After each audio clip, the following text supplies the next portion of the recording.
So let's start with some international news first, where French Foreign Minister Jean-Yves Le Drian will be arriving in New Delhi this morning to boost bilateral ties between the two nations. Le Drian will be holding a series of meetings with the Indian cabinet ministers, including Foreign Affairs Minister Sushma Swaraj and Finance Minister Arun Jaitley.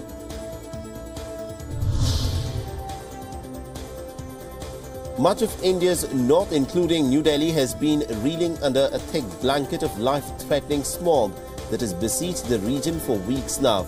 Chief Minister of New Delhi, Arvind Kejriwal, has said that his government was ready to take all necessary steps to tackle the problem of the rising pollution levels in the city. Kejriwal, who met his Haryana counterpart on Wednesday, said that they held meaningful and fruitful discussions to tackle the problem.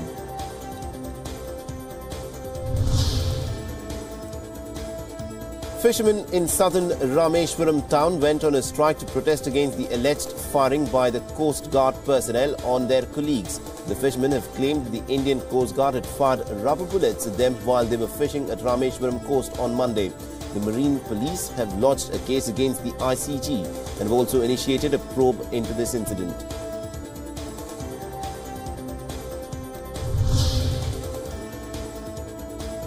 A shepherd community in India's Belgaum city have held a protest with their herds to demand reservations in the government.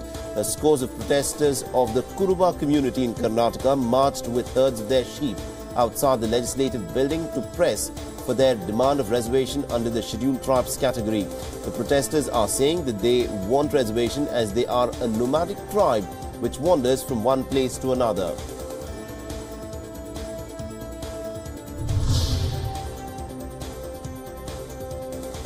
US President Donald Trump touted the success of his recent Asian trip, highlighting the calls for China to implement fair and equitable trade practices with the United States. Trump returned from the 12-day trip on Tuesday night from a tour that took him to Japan, South Korea, China, Vietnam and the Philippines. Trump has called for a joint effort to tighten the screws on North Korea and its development of nuclear and missile weapons in defiance of the UN sanctions.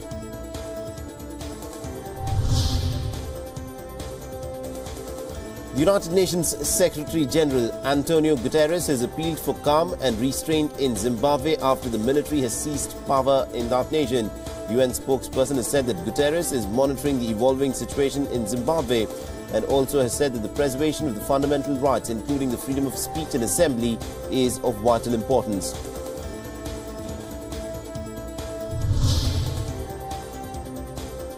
The European Union has called for dialogue in Zimbabwe and a peaceful resolution to the crisis that erupted there overnight as the military has seized power.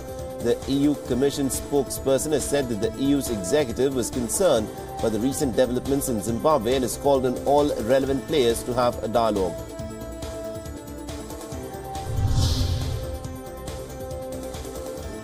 The British Prime Minister Theresa May has called on all sides to show restraint in Zimbabwe and has also said that the situation in the country remains very fluid.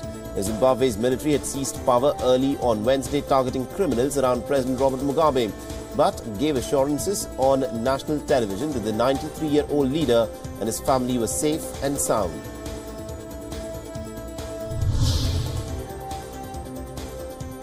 China and the Philippines on Wednesday have signed as many as 14 cooperation deals as leaders of the two nations have pledged to strengthen positive momentum in bilateral relations.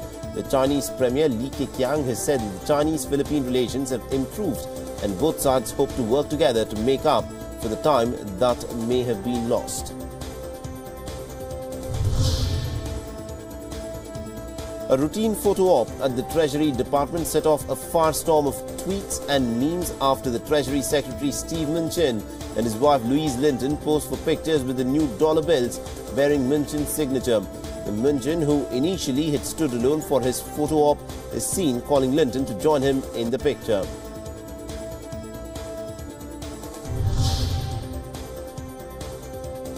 A 72-year-old Swiss aid worker was freed by security forces early on Wednesday, more than a month after she was abducted in Sudan's Darfur region. The Margaret Schenkel was kidnapped on the 7th of October in the main city in North Darfur region, a hub for relief workers and UN African Union peacekeepers. Security forces launched an operation to free her from a rural area where she was being held captive outside the southern town of Khartoum.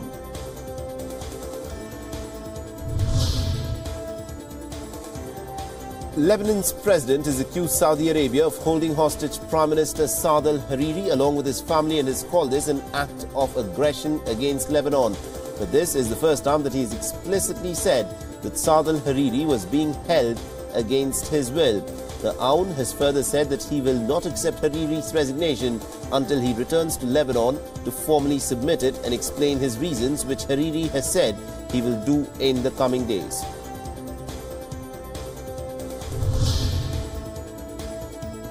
French President Emmanuel Macron has said that he has invited Lebanon's Prime Minister Saad al-Hariri and his family to France, seeking to defuse a brewing crisis within the Middle East. Macron has said that the invitation was not an offer of political exile and has called it an act of friendship.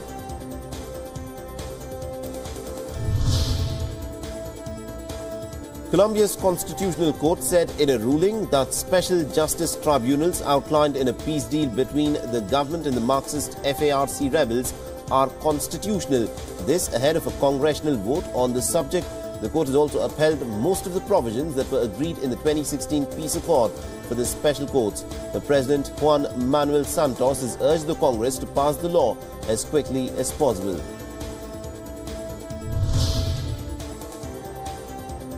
Chile's growing apathy for politics after a series of corruption scandals and a campaign diluted by tighter electoral rules are set to provoke a historic abstention in Sunday's general elections. According to the latest polls, former President Sebastián Piñera is leading, but apathy seems heavy among many Chileans.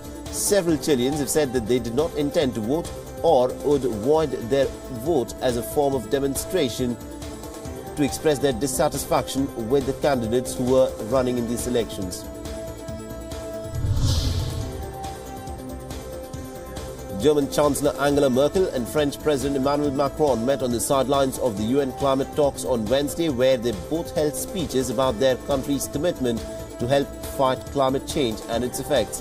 Both countries have promised to limit the use of coal and have urged more global action to limit climate change after US President Donald Trump pulled out of the 2015 Paris Agreement.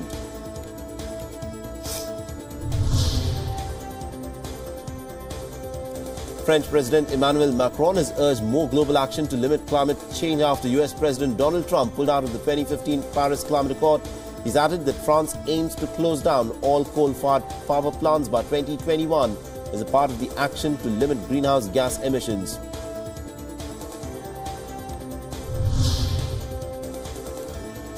Well, German Chancellor Angela Merkel took a swipe at US President Donald Trump, praising US commitments to America's pledge in spite of Trump's announcement that the US will withdraw from the Paris Climate Accord.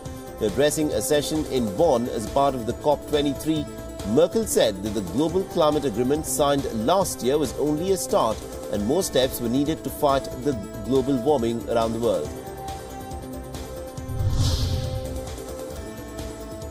Emissions of greenhouse gases rising for the first time in 3 years have created an extra urgency for the implementation of the Paris Climate Agreement. UN Secretary General Antonio Guterres said on Wednesday, adding that the Paris targets will still not be enough to achieve the 1.5-degree cap on the increase in global temperatures. The party of the former Catalan leader Carles Puigdemont met on Wednesday to choose the electoral list that they will present for the 21st December snap regional elections that have been called after Madrid imposed direct rule over the region after it unilaterally declared independence from Spain. It remains to be seen if members of the PDeCAT will select Puigdemont as its candidate for the Catalan presidency. Canadian Prime Minister Justin Trudeau has unveiled measures to increase the number of women deployed in the US peace operations around the world. At a peacekeeping summit in Vancouver, Trudeau has announced the launch of the LC initiative on women in peace operations that will provide incentives and also assist the UN missions in deploying more women in peacekeeping operations. Greek Prime Minister Alexis Tsipras has declared national mourning after flash floods claimed at least 15 lives and destroyed infrastructure and left scores of people homeless in Greece. Torrential rain is uncommon in Greece, where poor infrastructure can leave citizens vulnerable to flooding. An Athens prosecutor has ordered for an urgent preliminary investigation into the deaths and destruction that was caused, and also investigating possible urban planning offences.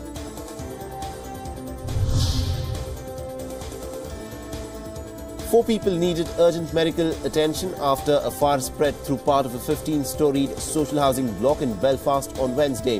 The cause of the blaze, which spread through the 9th and the 10th floors before being extinguished 40 minutes later, was under investigation. One person had to be rescued. The ambulance services said that the paramedics had treated 4 people in this case.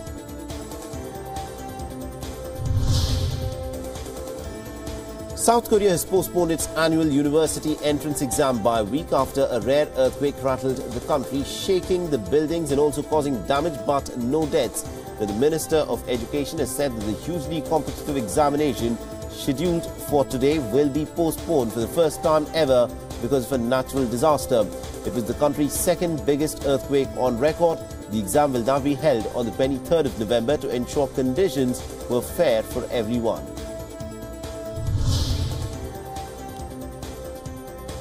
An Italian Air Force plane delivered the first of the 3 shipments of humanitarian aid to the Iraqi victims of a 7.3 magnitude earthquake that struck on the border of Iraq and Iran on Sunday, killing at least 530 people in Iran and injuring thousands in both countries.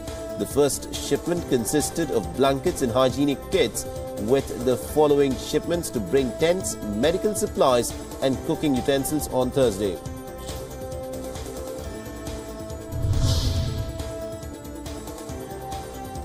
A video released by the civil defense group known as the White Helmets appeared to show a series of airstrikes in the towns of Sapka and Duma in eastern Ghouta.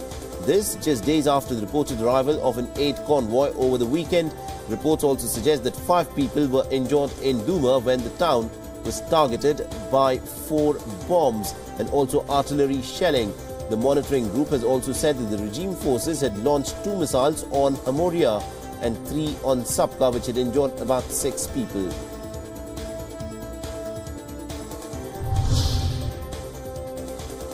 Rescue work continued on Wednesday afternoon after an expressway pile-up in East China's Anhui province. As many as 30 vehicles collided in fog on an expressway section in the Fuyang city, leaving at least 18 people dead and 21 injured.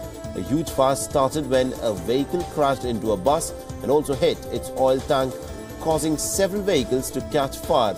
As many as 20 fire engines were dispatched to the scene and the fire was extinguished. Campaigners at a conference in London have said from upmarket British and US neighbourhoods to slums in India, people are trapped in slavery in every country, with greater efforts needed to free them and also to rebuild their lives. An estimated 40 million people were enslaved globally last year, in both rich and in poor countries, with modern slavery becoming a catch-all term to describe human trafficking, forced labour, debt bondage, sex trafficking and also forced marriages. Thousands of teachers gathered in front of the Portuguese Parliament in Lisbon as a part of the strike over measures to be included in the 2018 budget, which could disregard up to 10 years of their total time served. The measures planned in 2018 budget proposal would mean that work carried out by teachers between 31st of August 2005 and the 31st of December 2007 and January 2011 and December 31st 2018 will not be counted and will save the government as much as 650 million euros. A group of Bolivians peacefully occupied the federal offices of the Defender of the People in La Paz to protest a court ruling limiting the rights that were granted to lesbian, gay, bisexual, transgender and other LGBT people in 2016's gender identity law.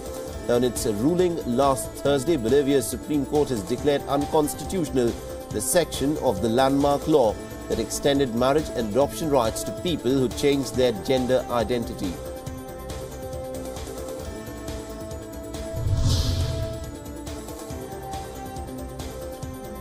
Hundreds of youth clashed with the police in Brussels after a gathering organized by a social media star turned violent. Rapper Vergas asked his fans to meet him at a place called De La Monnaie for a music video on Wednesday afternoon. But violence quickly erupted after the police reportedly approached the star to stop filming. Reports also suggest that several people have been arrested in this incident.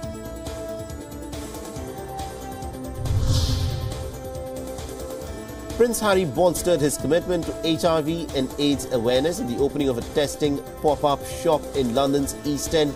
The Prince met with the shop's volunteers in Hackney and watched a live demonstration of a self-testing kit provided by the Terence Higgins Trust. Harry's visit comes just 3 days before the UK National HIV Testing Week begins this weekend.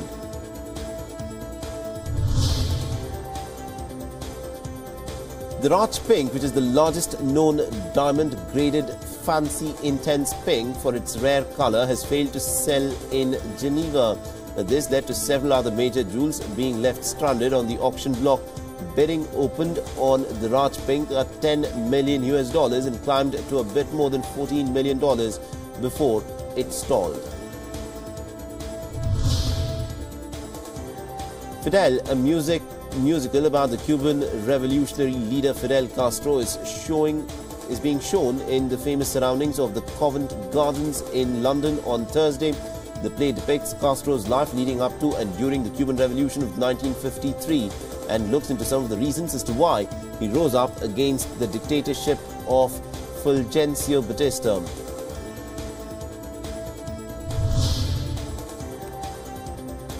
Bidders will be able to pick up a piece of history for a six-figure sum on Sunday when a small golden laurel leaf from the crown of the French Emperor Napoleon Bonaparte is auctioned near Paris.